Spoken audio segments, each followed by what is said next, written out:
এই গরমে অতিষ্ঠ হয়ে আমরা সবাই দেখা যায় যে বাইরে গিয়ে এটা সেটা খাওয়ার ট্রাই করি, কিন্তু ঘরে বসেই যদি টক দই থাকে তাহলে আমরা খুব ইজিলি বানিয়ে নিতে পারি আমাদের বিখ্যাত মাঠা।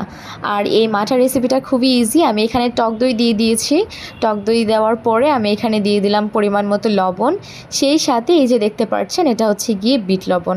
আমি এখানে দিয়ে দিলাম বিট লবণ কিছুটা, খুবই সামান্য পরিমাণে। বিট লবণটা কিন্তু এক্সট্রা একটা টেস্ট যোগ করে। আর এখানে দিয়ে দিলাম চিনিটাও স্বাদ অনুযায়ী দিব। কেউ যদি বেশি খেতে চায় তাহলে বেশি দিবে, যে কম খেতে চায় তাহলে কম। আর এখানে দিয়ে দিব হাফ পাতিলেবুর রস। পাতিলেবুটাকে আধা ঘন্টা আগে যদি আমরা ভিজিয়ে রাখি বা 15-20 মিনিট আগে, তখন দেখা যায় যে লেবুর রসটা একটু বেশি বেড়ে যায়। তারপরে আমি এখানে দিয়ে দিলাম হচ্ছে গিয়ে পরিমাণ মতো ফ্রিজের ঠান্ডা পানি দিয়ে এবার ভালো মতো ব্লেন্ড করে নিলাম। পরিমাণ মতো কেন বললাম, অনেক সময় বেশি পানি দিলে ব্লেন্ড করতে গিয়ে অনেক অসুবিধা হয়ে যায়।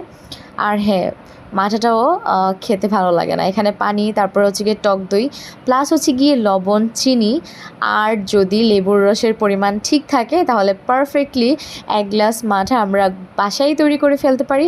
আর এটা মার্কেটের মাঠার চাইতে শত গুণে স্বাস্থ্যকর, প্লাস হচ্ছে গিয়ে ইয়াম্মি। এই যে হয়ে গেল আমার সুন্দর ঠান্ডা ঠান্ডা প্রাণ জোড়ানো 1 গ্লাস মাঠা, যেটা খেয়ে আরও 1 গ্লাস খেতে মন চায়। ফ্যামিলির সবাই এত পছন্দ করে। গরমের দিনে যখন আমরা গরমে একদম অবস্থা খারাপ হয়ে যায়, তখন হচ্ছে গিয়ে এই মাঠাটা আমি বাসায় তৈরি করি। আর মেহমান অতিথি আপ্যায়নে একদমই পারফেক্ট একটা রেসিপি। সো ভালো লাগলে ট্রাই করে দেখতে পারেন, আর পাশেই থাকবেন লাইক কমেন্ট করে। টাটা অ্যান্ড বাই বাই, দেখা হচ্ছে নতুন কোনো ভিডিওতে।